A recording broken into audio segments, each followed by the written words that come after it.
Alright, YouTube, I've attempted this intro 3 times, so we're gonna see if we can get it right on number 4. This is Learn to Win episode 2, and I'm gonna be looking at 2 games today that I think I had opportunities to win, and a couple of different decisions might have made it a different result. So we're gonna take a look at 2 of them. Both of them actually involve cheese this time, and I feel it's kind of where I struggle, especially playing on NA. I've watched these games from my opponent's perspective, from my opponent's perspective, but not my own. We're gonna go times 2 to the start, and then we'll slow it down. You know what I'll do for you guys? I'm gonna give you the medium graphics, you know, so it looks a little bit more pleasant on the eyes. All right. So just at the opening here, I do barracks gas expand, as I think the vast majority of Terrans would and should be doing in TVZ, scouting on barracks. I'm scouting much earlier for some reason. When you're streaming, it's sometimes you just do stupid things that don't make any sense. Neuro calls it the streamer tax. I think that's pretty accurate. I definitely pay a very steep streamer tax. I talk a little bit too much Twitch chat. Might lose me a lot of games. So here I'm scouting for gas. I see 1 on gas. This makes me feel like I'm not getting all in super soon, and I'm right in this particular instance. We'll probably be looking for a 3rd hatch, mainly because in order to all in, you need more gas, and so you need to keep 3 in gas. Obviously, I know the spoiler, so I think we'll slow it down. Maybe around here. So this is where things start to become not as clean, I'd say. So I get the drone block here, but I don't get to be able to block it completely. And I think if you play your cards perfectly there, it can work out. So I have the 2 Marines. This should be extremely safe, but I'll spoil it for you. We're gonna see that just because you have the units doesn't mean that you're safe if you insist on looking away when the links show up. So theoretically, I should be fine here, but theory and practice are often very different when it comes to StarCraft 2. I'm forced to pull SCVs. There's nothing I can really do about it. Now, though, my starport's late. So, like, you see that just this... Even though, really, at this point, I think I've lost the Marines and maybe an SCV. Doesn't look that bad. Everything sort of falls out of place. Yeah, he gets another SCV here. You know, everything's a little bit off. Starport's gonna be off. And that's definitely gonna matter because this guy's gonna be playing a little bit more aggressive. And there's one particular error here I think I make that I really want to not shed light on. I mean, a lot of people know how to respond, and I'm sure some people could have made it work with what I have, but definitely, if you're in my position where you see what I end up seeing, then you should react a little differently than I react here. So just going up to 5 barracks. So the rule of thumb here is as soon as you have 2 Hellions, if you do the 1 Marine opener, or 3 Hellions in this case, I should have been on the map already. And we're gonna see exactly why. You can see on the production tab that there are roaches on the way. And when there are roaches on the way, the sooner that you know about the roaches, the more likely you are to defend the roaches, right? You can build more bunkers, you can wall off better, you can have maybe switch to tanks if you're early enough to see the war in itself. But that's actually unwise because they can just not build roaches, they can just drone instead. I cancel the armory, I build the CC, and here's where I make my mistake. So I've done on 1 bunker, being pretty sure of what I'm playing against here. So I got there are the roaches, I've found them. It's this single bunker so close to the wall, I think, that is the big mistake that I make in this game. I think that in this case, where I see the hatch isn't done, I know he's building lots of roaches. There's nothing wrong, I think, with over-defending an all-in. Like, even 3 bunkers here, to be able to constantly draw fire from the Roach Ravager is probably advised. Because you're gonna see what happens is that instead of being able to defend, I'm not even paying attention. This is the worst part. Like, I'm clearly like looking down at the bottom. I don't get the pull on the SCVs on time. And what looks like a pretty decent opportunity to hold, because I have Banshees, I had a bunker already, I had the wall, now has become an absolute catastrophe. And now, of course, like, you know, I'm not just gonna give up. I've got this Hellion run by. I'm a little bit hopeful I'm gonna kill enough drones, but when you look back here, it's just not going my way. I'm not producing on the barracks. Like, I'm clearly flustered and my opponent's having a good time. He's ahead by 20 workers. It just looks like absolute crap for me. And really, it just comes down to the idea that I knew an all-in was coming. I saw the all-in was coming. And I just needed to make the connection that, like, just defending an all-in is not enough. Like, just trying to throw down the minimum defense, I'd say, isn't enough. I can try and over-defend it and see if that works out better. And it definitely would have in this case. I would have been far better off. Even if it literally just acted as a DPS sink so that I could get more damage in with my Banshees. Yeah, but we're looking at a very, very lost game. I'm actually not going to go through it all, but I'll show you what I kind of did to try and to come back into the game here. I've got this drop I send right away. I'm 30 workers behind, and my opponent's army supply is similar, which is kind of rough. Upgrades are on the way for the opponent. Yeah, this is not a drone. This is not a Zerg that does not know how to drone, right? Like, this is Zerg who knows, like, pretty well how to transition out of a roach all in. So it's just bad news bears. All right, so we'll just move on. Like, from there, I just try desperately to play back, but it just doesn't happen. So we'll move on to part 2. This is, I think, a very interesting game where it's much harder to know. Like, this is the kind of game where, you know, I'd say inexperienced or temperamental or emotional player would be like, oh, this race is bullshit kind of deal, because it's tough to see, like, why in game it's tough to tell why what's happening to you happens. And that's what this game exemplifies. So there's a very subtle thing that happens that it's very difficult to scout for, and you know, upon watching the replay, it's extremely obvious. And I miss it obviously in game, and the game isn't like over when that happens, but yeah. So you have another Reaper FE, and here I am with my Reaper checking on the map. I've SCV scouted, everything looks good. I think this is after the game where I lost the Marines, so I'm gonna pay attention to them too. And we'll slow it down again once we got some units. Everything looks fine. Yeah, like the openers is fairly straightforward. I've seen the third base and I've seen the gas. I think I've seen that there was nobody on gas anymore. So, you know, I'm not concerned at all. Now, losing this Reaper is obviously just, oh my god, it's eye rolling levels of bad. Like, every time you lose a Reaper like this, you know, you just really want to bang your head off the desk. It's a free scout, and at this point, like, I saw the gas, right? So, like, my free scout paid for itself, and what I did was I robbed myself of another free scout, which could really have, you know, helped me out. But you can see that this time I have the Hellions on the map right away, 3 Hellions straight on, and trying to find out, you know, what's going on here. Looking for the roaches, and of course Lings get in. I lose NSCV, but it's not, you know, the end of the world. Good run by our opponent. Really keeping track of where my army's at. As soon as you see the Hellions, just runs by. And of course, they're just doing the dance here. I'm pretty sure in this game I try and do a Hellbat all-in, and it actually works pretty well. I do quite a bit of damage with it, and I think if any commentator were watching this game, they would immediately declare it a 1 game.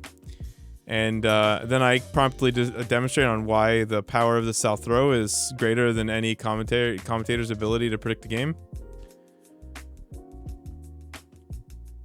Yeah, so just powering up. So basically, our goal right now is to get to as many Hellions as possible. I think some of the recent meta has been to go with like 12 Hellions, wait for the second Banshee and try and do damage. There are many other ways to do Hellbat all-ins. You can bring a medevac and then go right away with like 6 Hellions or 8 Hellions, or you can do 1 Banshee and then follow it up and try and transition. There are actually so many ways to try and hellbat your opponent to death. So you see me scanning here. I don't have the armory yet, so I waste that scan. It's completely unnecessary. I took the gas before the barracks. That's incorrect as well. So just the little things here adding up. But I have the 3rd CC, and with the money I have now, I should be throwing down Eng base.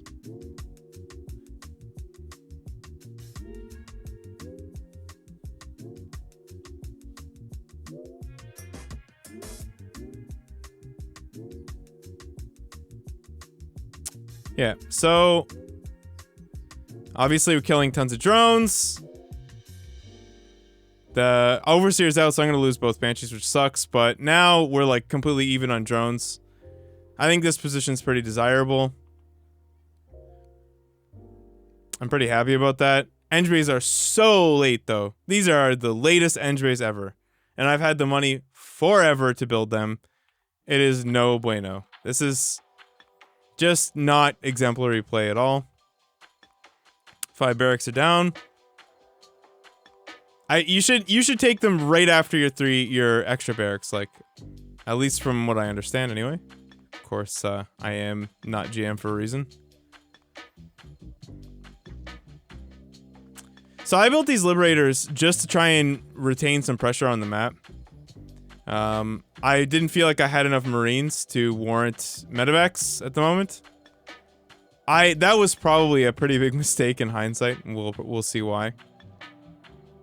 Take my CC, I saturate, and I immediately get smacked in the face with Lingbane. And this is what I'm talking about, like, because I sacked all map control and I don't have the medevacs, so I wasn't like moving out on the map, I instantly lose my entire army to a bunch of random Lingbane in the middle of the map. And even though we still have all of our SCVs, because I fortunately did not like transfer them across, I have no good way of taking this CC now. Tanks are very bad at dealing with them, like a Lingbane like this. So I'm worried about killing my own units. I'm just focusing on harassment. The correct solution there is to kind of send out a Marine, you know, go looking for stuff. But usually you'd want to retain the Hellions. I think building the medevacs here would be better than building the Liberators, but they put in pretty decent work, so who knows. Our opponent's at 55 drones. So this is the other tell that I kind of missed when I played this game. I'm going for the brick, by the way, so 8 barracks. I missed this in-game. I did not check for drones at all. And here is, like, he basically just all-ins me off of 55 drones. And this is where you would be like, okay, Zerg's ridiculous. When in reality, I don't know what the state of my opponent's economy is. And I lose all of my SCVs. And everything looks terrible, right? So, from this position, I really think that having a better presence on the map, and I should have known too with the Liberators, right? I could have used the Liberators to check. And maybe that's the biggest thing to take away from this. Like, if you have units like Liberators attacking on the opponent's side of the map, they sort of serve 2 functions. I could have checked the drones to see how many he had. Keep an eye on it. Obviously, I was going for a more all-in-ish type thing as well. So I kind of got into this false sense of security where I know I'm going for a timing with 8 barracks. And so I've stopped thinking about my opponent having a timing, because what are they going to do? Like, I'm building 8 barracks, right? Like, there's no way for them to pressure me. So now I try really hard to play out of this, but we're in this really weird position here where I'm not spending, like, I'm too like rustled. It's like I'm not even spending my mules right now. Like, I'm not spending my CC energy. I'm just trying desperately to keep my opponent away from me. I think that my opponent's in a better position economically than they are. So I think that they have, like, they've gone up to 80 drones and that I need to apply pressure, when in reality my opponent's chilling at 63 drones. And I didn't realize this in game. Had I recognized this, I would have focused way harder on getting myself into a 60 SCV position. And my opponent kind of, I don't want to say lucked into that, but sort of crafted that by abusing my mentality, I guess. inadvertently or otherwise. So here, actually, this is terrible for my opponent. My opponent Yo-Yo here actually gets completely smacked down. This is a terrible, terrible decision. And had I been building SCVs in this position, I'd be very well off at the moment. But I'm not. So. And here, again, I run into a ton of units that honestly shouldn't. I don't think. This guy plays extremely aggressively. I would never recommend a Zerg build this many Banelings, but. And then I lose a CC. Like, these are the kind of mistakes that in game, like, I'm just. My blood is like boiling, and I'm trying really hard not to snap at some guy in chat for saying, "Hey streamer, do you think you shouldn't have lost that CC? Like, you think you would have been better off if you'd, you know, lifted it?" And I'm like, "Yeah, man." But yeah, everything falls apart from here. I mean, it's pretty clear to see that we're in a pretty craptastic position, but. You know, the drones aren't terrible. The SCVs aren't terrible versus the drones. Like, the counts are pretty close, and I'm trying pretty hard to keep it together. I'm trying to harass him to death and out multitask him, and honestly, it goes. For right now, I'm ahead in supply, so you know we have a lot of medevacs, but now we've got these liberators, and everything's kind of shaping up. I think part of my mistake here, certainly not going into mine. I think when you're in a super behind position or like in a very disadvantaged position, Widow Mines are way better than siege tanks at creating opportunities for yourself. But I'm actually starting to get a pretty decent army, like 109. Like I'm surprised watching this how close this game really was, because when I was playing it, I felt like I was super screwed, like so screwed. But I guess it was closer than I thought. I have a 20 supply advantage. He just has a massive number of bases. He goes for it here and loses, right? He loses the fight. I try and bait him into it. Let's slow it down a little bit here. So you see the fight's coming.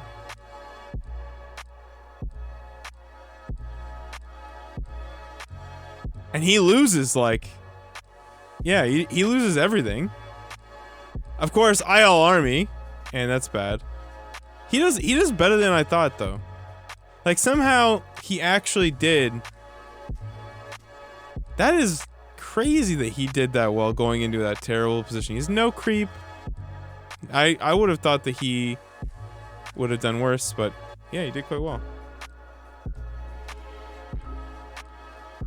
I kind of want to go back.